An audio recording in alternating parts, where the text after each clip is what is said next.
Today we're going to be talking about fission and fusion. So there's a couple things to worry about with fission and fusion. So first, what they have in common. Fission and fusion produce a lot of energy, and the way they do that is by converting a very small amount of matter into energy.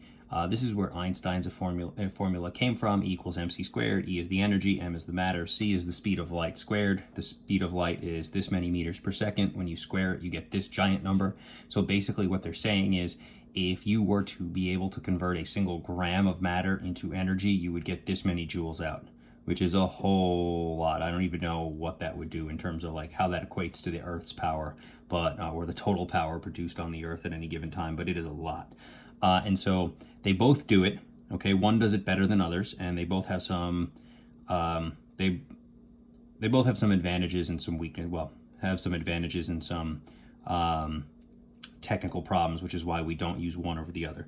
So fission, an easy way to remember what it is. It's division. Division of what? Division of atoms. So if you take large atoms and split them into smaller atoms, so you break them up, that's fission. It requires neutron capture to start. Basically what we do is we take a giant uranium-238 atom and we shoot a neutron at it, and that neutron goes inside and destabilizes the atom and breaks it up into smaller atoms. And by doing that, you give off a ton of energy, but you also have products or waste products that are toxic and radioactive pretty much forever. We say generations, but in reality, it's pretty much forever. So these things are going to be around for millions of years, if not thousands or millions of years, and they're going to be radioactive. And then we have to deal with, we have to figure out what to do with them afterwards, right? Because they're not obviously safe to be around. And so that's fission. Now, this is what we use for nuclear power now. When you hear fusion, you're going to say, why don't we use that? We'll explain. So fusion is when you take two smaller nuclei, typically really small ones like hydrogen, and two versions of hydrogen called deuterium and tritium, and we merge them together to make a helium. And that's what fusion is. You basically take two hydrogen atoms, you squeeze them together so hard that they turn into a helium atom, and then you get a lot of energy out.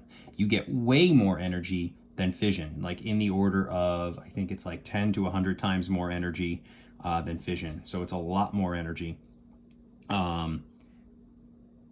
Actually, I think it's 1,000 times more energy. Yeah, I think it's about 1,000 times more energy than fission.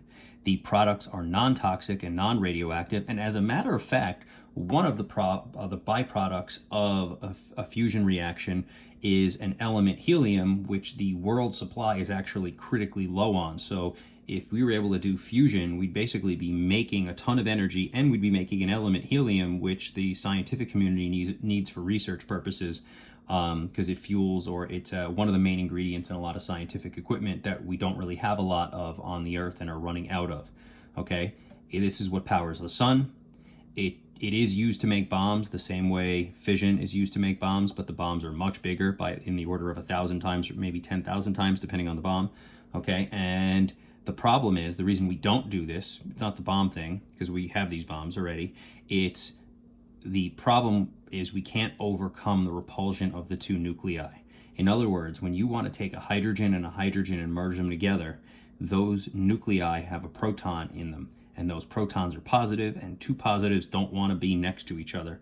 And so if you try to do that, the amount of pressure and temperature needed to make those two merge, it only happens in the sun. And it actually takes essentially the temperature of the sun and the weight of the sun, the entire planet, pushes down on itself, and it only really happens in the center of the planet, and it's what powers the whole planet. And so it is not easy to do. We were talking about temperatures. The temperatures are actually they're not that hard to reach. We've been able to do it for a while, but the pressure needed to hold it all together to make it work seems to be what the big problem is. The temperatures too.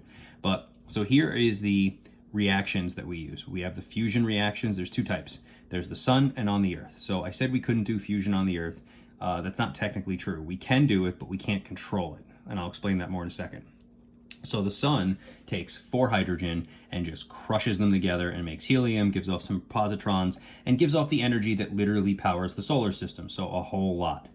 On Earth, we can do fusion, right? We take a deuterium and a tritium and we merge them together, and then we get helium, neutrons, and a whole lot of energy. The problem is we've only been able to do fusion by detonating a bomb. In other words, the pressure and temperature needed to initiate a fusion reaction have only been achieved by actually taking a nuclear bomb and detonating the nuclear bomb to create the fusion reaction, which is where fusion bombs come from. So it turns out a fusion bomb is actually initiated by detonating a nuclear bomb around it, and that's the problem. You can't exactly control that. So having a slow, controllable, safe fusion reaction, scientists have been working on it for a very long time, but they're still not there yet, although it is very close. Hopefully within, hopefully tomorrow, but you never know. But they are within, I guess, our lifetime of getting this done. And once they do that,